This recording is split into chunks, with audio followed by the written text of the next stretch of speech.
New York is by far the best city in the world, or at least it's top two, but we all know it's not too. And I know that might sound biased coming from a guy like me, a native that has never left the city, but I've never really had to. We've got everything here. We've got the best teams, we've got the best views, we've got the best food, and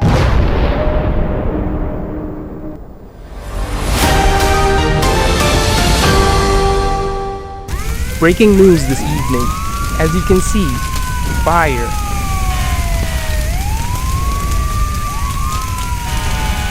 Okay, yes, I'll admit it.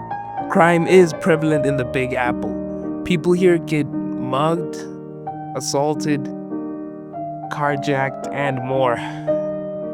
But you show me a city where none of that happens. We all have this kind of crime, right? But like I said, we got everything here. Our crime is a little more intense than any of us would like. But if it has to happen, then at least it's eye-catching. And we have top-shelf villainy available too. Our gangsters have futuristic guns that glow and shoot magical lasers. I mean, sure, sometimes they point those guns at us, but they're villains. They were set on committing crimes, and this is the result. By the way, those same guys can fly too. It literally makes getting away from them that much harder, but I guess it's good cardio running for your lives. And don't get me started on our fresh crop of poacher-looking dudes that just arrived. Yeah, these dudes have been causing nothing but problems the whole month. And as quiet as they are about their operations, they sure are loud about their goals.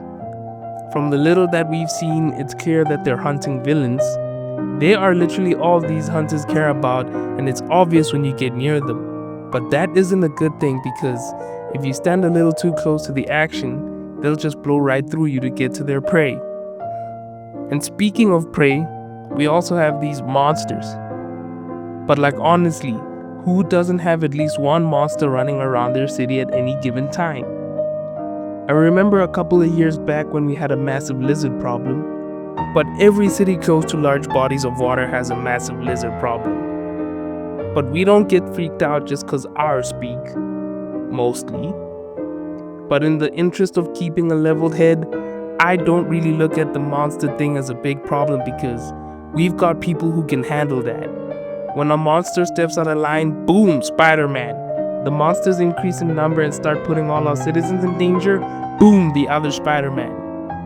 It's honestly amazing that we have these web saints coming to protect us, until you realize what they're protecting us from. Gangs? Lizards? Giant men made out of sand? But the funny thing is though that these bad guys always get beaten. Eventually.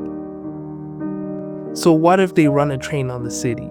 The city never sleeps and it always finds a way to bounce back. Which again, greatest city on earth, but also the most attacked city on earth too.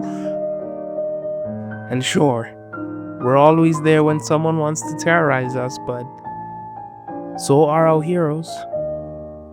We know we can count on Spider-Man to have our backs and help us make it home. Well, that's at least if you still got a home.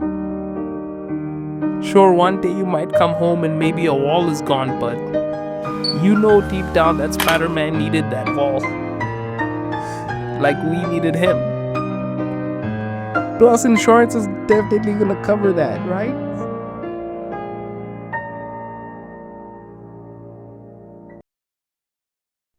Yeah, but living in a 2-bed with a questionable view that now has a living room / balcony is at least better than you'd think. You could easily get caught in a situation I once survived where, on your way to work, you realize that traffic stopped moving. Like you can see that the climate has shifted out of nowhere, but the news didn't mention any kind of downpour. Then you realize that, oh, those aren't raindrops. Those are aliens falling from the sky.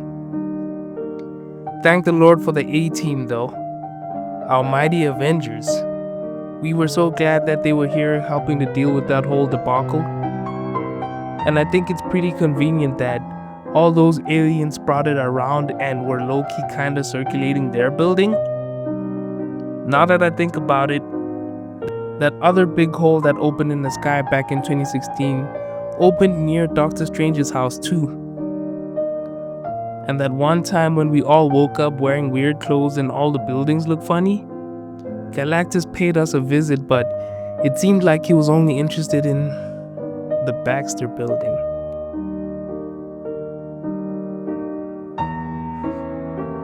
Is this city even safe anymore? Are we just a bunch of targets? Is it even worth it anymore? Oh, hey Spider-Man. Oh look, a penny.